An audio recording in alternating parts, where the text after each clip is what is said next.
First of all, I am a comedy writer, and I know all the secrets to writing and the secrets to joke telling. So I know on Dave Chappelle, Sticks and Stones, he wasn't really doing comedy about gay people. He was really apologizing for being homophobic.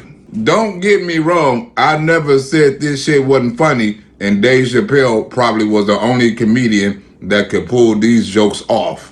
But it was a written message behind it. It was subliminal. So Dave Chappelle is about to let you know, no matter how big you think you can get, they can break your ass down. Hunting season. Doesn't matter what I say, they're gonna get everybody eventually. Like, look, I don't think I did anything wrong, but we'll see. Dave Chappelle talking about cancel culture because David Chappelle ain't trying to get canceled. And he said things way worse than other comedians. Remember who was the king of comedy before cancel culture started happening? Even got poor Kevin Hart. Can you imagine such a thing? Kevin Hart, let me tell you something.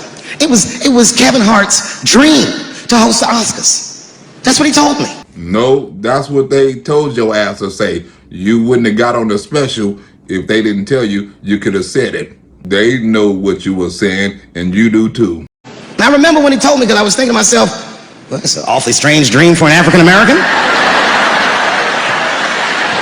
Kind of nigga dreams of hosting the Oscars. Kevin did, that's who. But what happened to Kevin, if you get too big and you don't listen, you have to be reminded who really running shit. And he did it. Against all the odds, Kevin became the most famous comedian this world has ever seen, and he got the job that only one black man before him had had. Chris Rock, another famous comedian that got famous for playing a crackhead and using the word nigga. And what Dave Chappelle is famous for joking about niggas, and his most famous character was a crackhead. Now ask yourself, why is Dave Chappelle concentrating on Kevin Hart for so long? And why is Dave Chappelle giving Kevin Hart so many accolades? He was going to host the 80th Oscars. And I don't know what you know about Kevin, but I know Kevin Hart is damn near perfect. As close to perfect as anybody I've ever seen. And Dave Chappelle built Kevin up so he can break Kevin down. In fact, Kevin is precisely 4 tweets shy of being perfect. But don't forget about your homophobic comments, or was they already forgiven? And this is your apology. And why you make an example of a black man getting blackballed from the Oscars for making homophobic jokes? 10 years ago, Kevin had made some very homophobic comments. And you got paid to tell people how mad that group of people really feel. And I'm not going to repeat what he said, because this is Atlanta. And you in Atlanta, the home of black gay people. You doing homophobic jokes probably in front of a lot of undercover gay men. You know what I mean. I'm sure there's a lot of gay men here tonight with their wives. Everybody know Atlanta is the black gay capital of the world. Far be it from me to offend anybody. This is the perfect crowd to do a gay rights apology joke and throw another comedian to the wolves while you're at it. And jump on the side of gay rights over freedom of speech. All right, I'll tell you what he said. But just remember, these are not my words. These were Kevin's words. So now you snitching on Kevin Hart. Ain't that a bitch? It was a long time ago. And I'm paraphrasing because I'm not good at telling other people's jokes. But you are good at throwing niggas up under the bus. Okay, Kevin said that if his little son was demonstrating or exhibiting homosexual behavior around the house, that he'd chastise him. He'd say, hey, that's gay. And then he said he would smash a dollhouse over that child's head. Damn, Dave Chappelle done went from calling Kevin Hart damn near perfect to calling him a child abuser. Ooh, the gay community was furious. So now you there apologizing to him, letting them know that ain't you. You ain't like that. You are sorry for all your gay comments. Because Atlanta got the highest percentage of gay men in the country, so you ain't gotta apologize in Atlanta. And I don't blame them. I got a lot of gay friends. I remember when people used to say they had a lot of black friends. Now you gotta have a lot of gay friends and black friends. What kind of fucking cookout would that be? And now Dave Chappelle is a gay ally explaining the gay struggle. And all of them, 100% of them, all have told me fucking horror stories about the shit they had to go through just to be themselves. Crazy, crazy stories. And now you on Netflix sharing their pain. And in all those stories, like I say, not one of them has ever mentioned anything like their father smashing a fucking dollhouse over their head. That joke was not serious, but the gay community probably thought it wasn't funny. Because clearly Kevin was joking. But the gay community took it serious. Think about it. You would have to buy this nigga a dollhouse to break it over his head in the first place. Does that sound right? Is anybody gonna do that? Hell no, but my grandmother bought me a gun and robbed me with the same damn gun. Do anybody do that? But crucifying another comedian in front of the world so the world can see who does that.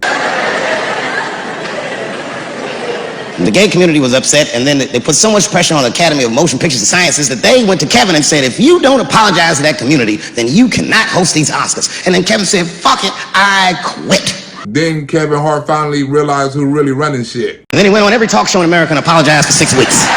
Because Kevin Hart knew if he wouldn't have apologized, he wouldn't have just been on the Oscars. That nigga wouldn't have had a career, which really haven't been the same since the Oscars. What movie have you saw Kevin Hart on lately that he's been the lead star? Jumanji don't count. That was the Rock movie. Kevin fucked up. I understand the mistake he made because I've made the same mistake early in my career. This is many years ago, 15 years ago. It's when I was doing Chappelle show. Kevin Hart make a mistake and he get kicked off the Oscars. You make a mistake and you get on Netflix and on Saturday Night Live. Ain't that a bitch? On network television, they have a department that's called Standards and Practices. This is the department that tells you what you can and cannot say on television. And if you're doing your job well, you should never hear from them. But if you make a Chappelle show, you'll hear from these motherfuckers all the time. Well, I wasn't doing my job as a father and I got a call from Children's Services. But how is David Chappelle forgiven and Kevin Hart not? All of a sudden, you've been seeing Dave Chappelle everywhere and you ain't really been seeing Kevin Hart nowhere. And remember, this is 15 years ago. I made a mistake. I didn't even know I had done anything wrong. I had written a sketch that had the word. And I don't know no other comedian that can say this word on Netflix in front of the world and still have a job. Faggot in it. But somehow in less than 1 minute, Dave Chappelle said it twice. So I had to go to Standards and Practices. They call me up. I don't know why they're calling me, but I like the lady that runs the department. She's usually really fair, and it was one of my favorite people I've ever worked with. So she sits me down. We have a nice conversation. She tells me, oh, the sketches are great. I go, oh, fantastic. Well, then why am I here? She said, because, David, there's no way that you can ever say the word faggot. Which you just used in the last 3 minutes more than any other comedian combined in the last 2 decades. On our network.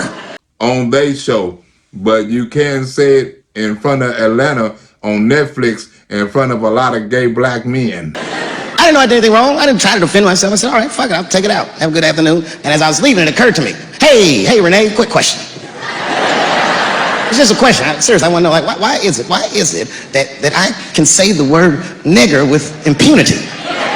And it can be perceived as funny. You can say nigger all you want and it's funny. But I can't say the word faggot. So the people who canceling culture letting you know, you can talk about niggas all day, but you'll get banned if you talk about gays. And she said, because, David, you are not gay. But Dave Chappelle about to let you know what America think of blacks and gays. Because the people who are canceling culture is offended by that word. I said, well, Renee, I'm not a nigger either. I heard white people say the N-word in jokes all the time, and they not niggas. But you see, what I didn't realize at the time and what Kevin had to learn the hard way is we were breaking an unwritten and unspoken rule of show business. And Dave Chappelle understands that. And if I say it, you'll know that I'm telling you the truth. The rule is that no matter what you do in your artistic expression, you are never, ever allowed to upset the alphabet people. The people who are using civil rights to change laws. You know who I'm talking about, and Dave know who I'm talking about. Or Dave finna tell you who he talking about, or who we talking about. You know who I mean. Those people that took 20% of the alphabet for themselves. Soon they're gonna add a K for kids. I'd say the letters, but I don't want to conjure their anger. That's too late now. I'm talking about them L's and them B's and them G's and the T's. And all them letters is fucked up in their own each individual way. And Dave Chappelle is about to explain these alphabet people to you. You'll be surprised. I have friends, all kinds of letters. Everybody loves me and I love everybody. Well, I love everybody who ain't my baby mama, a liberal, or a Cowboys fan. Other than that, I love everybody. I got friends with L's, I got friends with B's, and I got friends with G's. Damn, Dave, where the hell you meet all of them alphabets at? These ain't the people that you meet on an everyday basis. I hang around C's and B's. That's Crips and Bloods. I don't know too many other alphabets. But the T's hate my fucking guts. And the B's hate my grandmother guts. I'm not worried about no retaliation from no T's. I'm worried about retaliation from the B's, from some shit my grandmother did. And I don't blame them. It's not their fault, it's mine. I can't stop telling jokes about these things. I don't want to write these jokes, but I just can't stop. And that's why you in Atlanta apologizing. You know, you hear all those letters together all the time, LBGT, LBGT, and you think it's just one big movement. It's not. All those letters are their own movement. They just travel in the same car together. And they all got different needs. And Dave Chappelle is about to explain on his apology tour. My guess is the G's are driving that car. Because the G's bought the car and they paid cash money for it. That makes sense to me, because there's white men in the G's. And these people are trying to get around discrimination and oppression. And you know how white dudes are. We know these roads. Because they just didn't buy the car, they also made the parts. In fact, we built these roads. The rest of you buckle up, we'll get you where you want to go. Because the G's got the Google map. So the G's are just driving the car. Of course, next to the G's in the passenger seat is the L's. And the L's face the least discrimination. Everybody likes the L's, except for the G's. Because the G's and the L's fight over who can drive the car. Because the L's always want to drive the car because the L's really want to be M's. I don't know what that's about. I just know the G's don't like them that much. And the G's always say like little subliminal digs on them. It's unnecessary shit. It's not mean, but you know what I mean? They just be like, I wouldn't wear that. Because most G's are flamboyant and most L's don't know how to fucking dress. Most of them dress like fucking plumbers. And the L's are more manly than the G's who want to be recognized as men. The only thing that breaks the tension between the L's and the G's are the B's in the back seat. That's right, there you go. Everybody scream out when you hear your letter.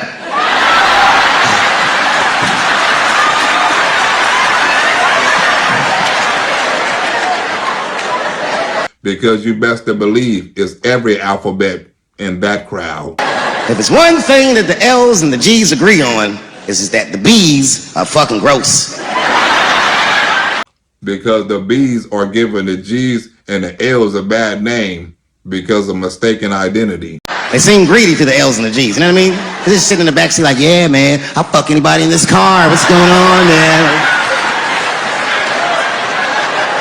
And that's the reason why the G's and the L's got a problem with the B's. Because the B will fuck the shit out of the G and the L, but the G and the L won't fuck the shit out of the B.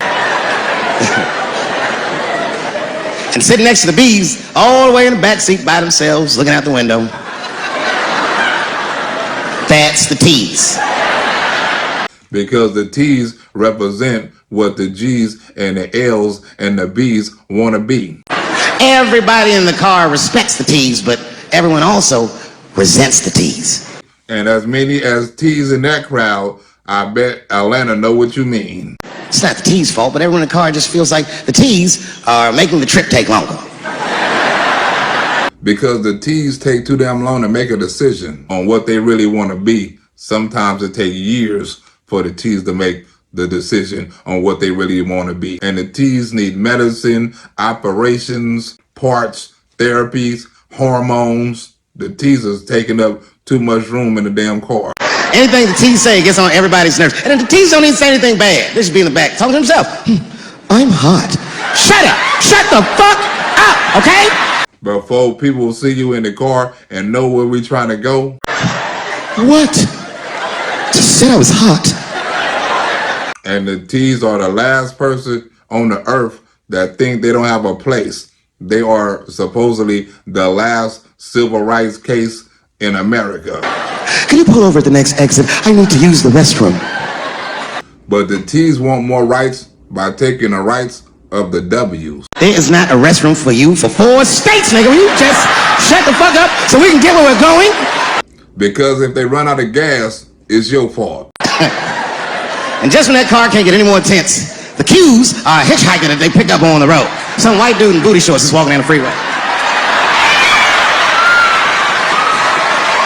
And many people know that the Q's are the freakiest people in the ABCs. G's see him. That guy might be one of us. Hey, you okay? Need some help? And he come over there with them booty shorts leaning on the window. Hey, what's going on, fellas? Lady? Whatever pronoun makes you feel comfortable in the back. And the Q represent all the alphabets because the Q is everything.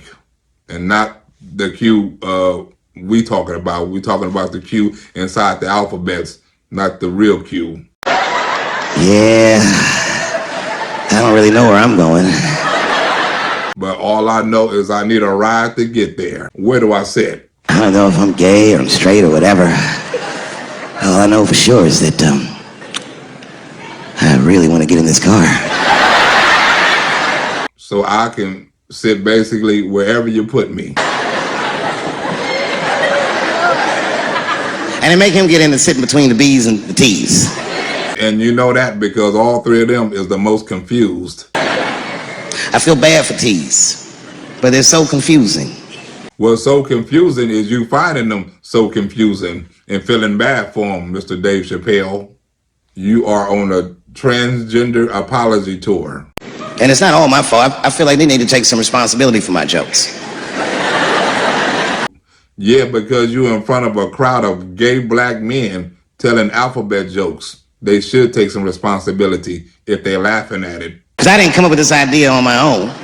This idea that a person can be born in the wrong body.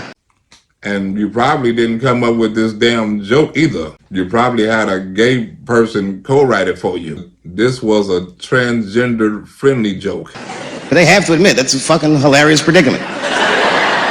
That a black comedian can stand in front of a black gay crowd and tell black gay alphabet jokes. It's really fucking funny. And if it happened to me, you'd laugh, wouldn't you? That wouldn't be funny if it happened to me? What you mean? It would be funny if you was gay? I think it would be. What if it did? What if I was Chinese, but born in this nigga body? That's not funny. Wait a minute. Ain't your wife Chinese dating a nigga body? And for the rest of my life, I had to go around making that face. Hey, everybody, I'm Chinese! And everyone get mad. Stop making that face. That's offensive. What? This is how I feel inside. You know what, Dave? I wonder what your wife would think about that joke. Have you done it in front of her?